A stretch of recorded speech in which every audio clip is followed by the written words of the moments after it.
আমি কি করছি? বিথি কই? বিথি কি? আমি তো প্রথম শুনলাম নামটা। বসারের বাচ্চা, আমার সাথে ঢংকম কর তুই।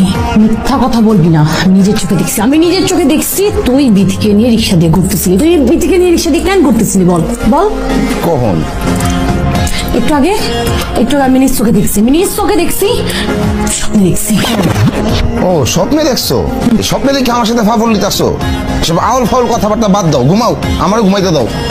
বিথি তোরে আমি খাইছি। গোলামের স্ত্রী আবুল বাসার হাজির। ওই বড় ওই, তারে কি কস তুই? হ্যাঁ, কথাবার্তা বুঝা কস? এক সময় পুরা গ্রাম আমার গোলামি করছে বেটা, এখনো করে, ভুলে গেছস? বয়স হলে সবাই একটু বোর গোলামি করে, তুই না হয় একটু বেশি করস, অসুবিধা কি? বয় তো বন্ধু, আমি আমার মাথা গরম আসছি কিন্তু। পাশা দিয়া পার্টিরা লাভ নাই, আমি জানি আমি বাগনা বিড়াল, বুঝছস না? জনে জনে প্রমাণ করা লাগবো না। কাট। গোলামের স্ত্রী কল দিচ্ছে।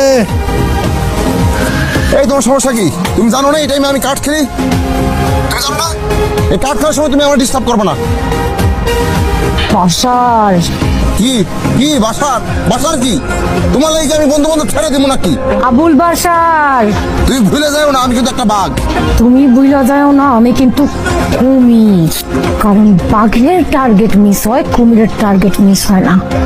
তুই আয়, তুই আজকে বাসায় আয়, তোরে আজকে আমি খাইছি। তুই আয়, তুই আজকে বাসায় আয়। দুরু কাঠ খেলতে মজা দিচ্ছে না, আজকে করে আমি সাইজ করবো। মাথা গরম হয়ে গেছে, আমি সাইজ না করে আমার ভুল হয়ে গেছে, আমার মাফ করে দাও। আমি কিন্তু ইচ্ছা করে এরকম কথা কই নাই, আমি পরিস্থিতির শিকার হয়ে আমি এমনি কথা কইছি। তুই কি শিশু? হ্যাঁ, তোর যেটা শিক্ষা দেয় তুই সেটাই বলস, তুই শিশু? না না, নরেশ কইছে কি জানো? নরেশ আর বউরে শাসন করে, এই শাসন করলে আর বউয়ের নাকি এটা ভালো লাগে, এতে তাদের সম্পর্ক গভীরতর হয়, ভালোবাসা গভীরতর হয়, আর তাদের মধ্যে শান্তি আসে। এখন আমি কি চাই না আমাদের ভালোবাসা গভীরতর হোক, আমাদের মধ্যে শান্তি আসুক? আচ্ছা স্যার, মাফ করছি স্যার। নরেশ আরো কথা কইছে, আমি নাকি তোমার ভালোবাসি না, এই কারণে তোমার শাসন করি না। এই কথা শোনার পর আমি তোমার শাসন না করে পারি? আমার প্রমাণ করা লাগবে না যে আমি তোমার ভালোবাসি?